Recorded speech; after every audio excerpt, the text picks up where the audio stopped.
When police dragged a family's belongings into the street, quote, some of us would kick ash cans and create a general ruckus. This would divert the marshal, and others of us would help the families put the furniture back up.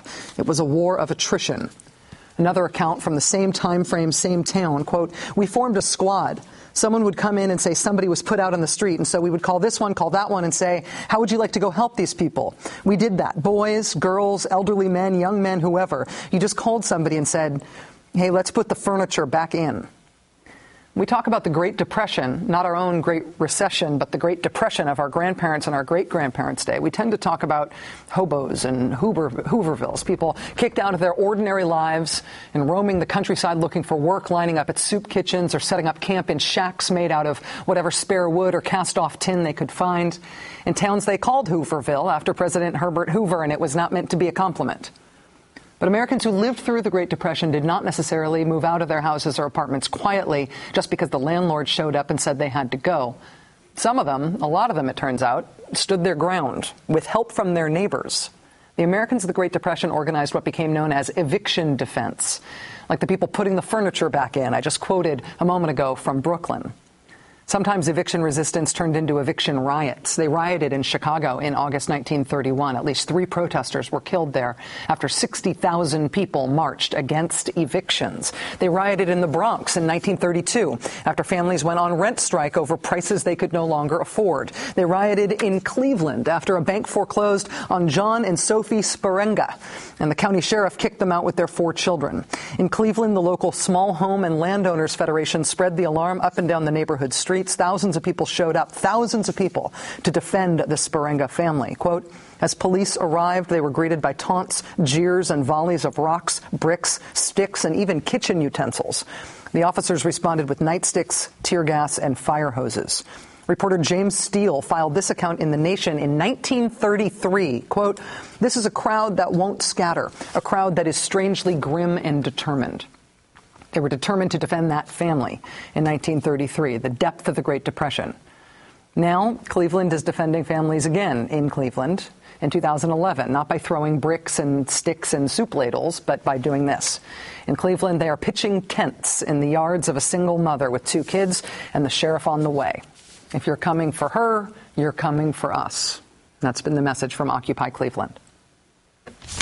They have been wonderful, actually.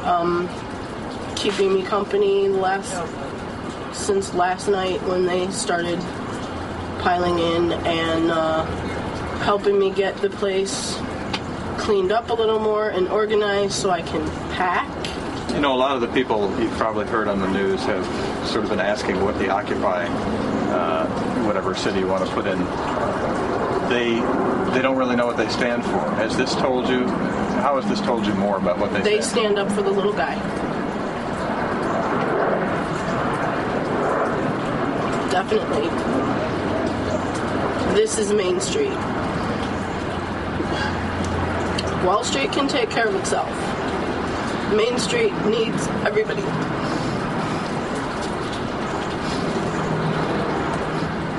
When they came and offered their help, what did you think?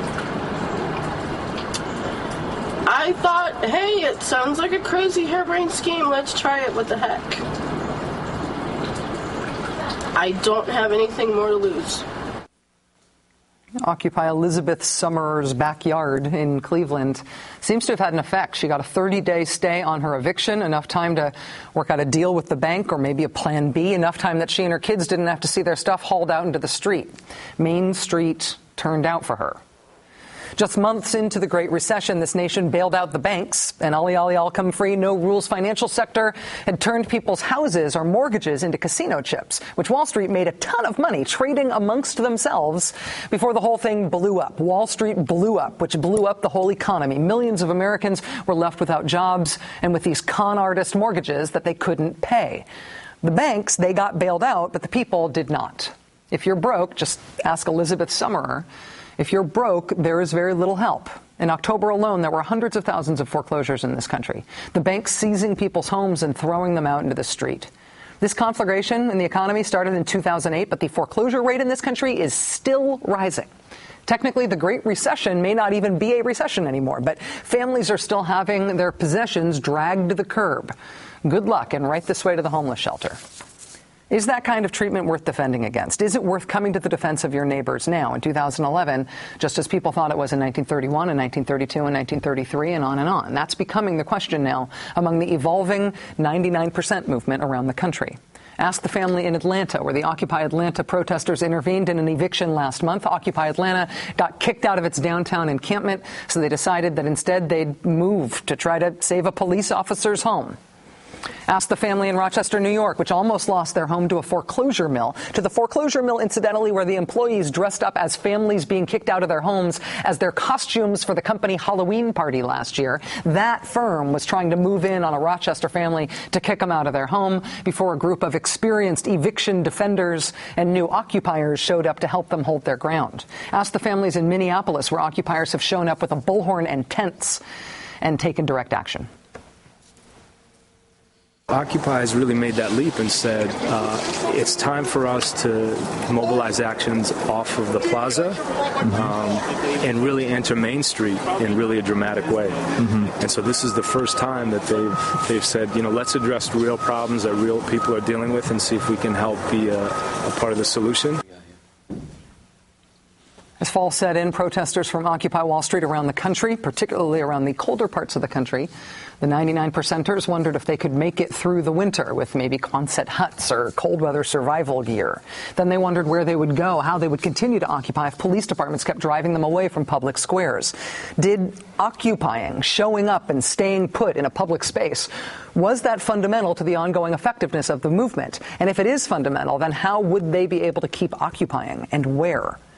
It turns out maybe that the next incarnation of Occupy was already taking hold, with the foreclosure defenses in Atlanta and Cleveland and Minneapolis and Rochester. Justin Elliott reporting at Salon.com this week that a new campaign, Occupy Our Homes, kicks off on Tuesday with protesters in 20 cities. The 99%ers say they will show up at foreclosure auctions and at homes that are at risk of foreclosure. Folks who have not yet been part of resisting an eviction peacefully will get a chance to see how it's done. They will learn from people who've already done it and then teach other people to do it too. They're asking people to sign a pledge that says, quote, I will resist any attempt by the bank to take my home. If they come to foreclose, I will not go. This Occupy Wall Street movement is now truly a movement to occupy everywhere. It is not going away. Necessity is the mother of invention, and the coming of winter and the crackdowns from the police around the country have forced this movement into a new evolution. As Scott Olson, the Marine who had his skull fractured at Occupy Oakland, said on this show last night, the movement is evolving, the movement is adapting, and that's a good thing. If the reports we track every day from the movement itself and local press reports are any indication, this movement is spreading, too. Geographically spreading in occupations small and fluid and seemingly too adaptable and too numerous for anybody to shut down altogether. As of this upcoming week, there appears to be a concerted effort to move it into the neighborhoods where you can see it, where the crisis really lives, still. We spend a lot of time on this show covering politics of the electoral variety. This is politics, too. This is the real deal.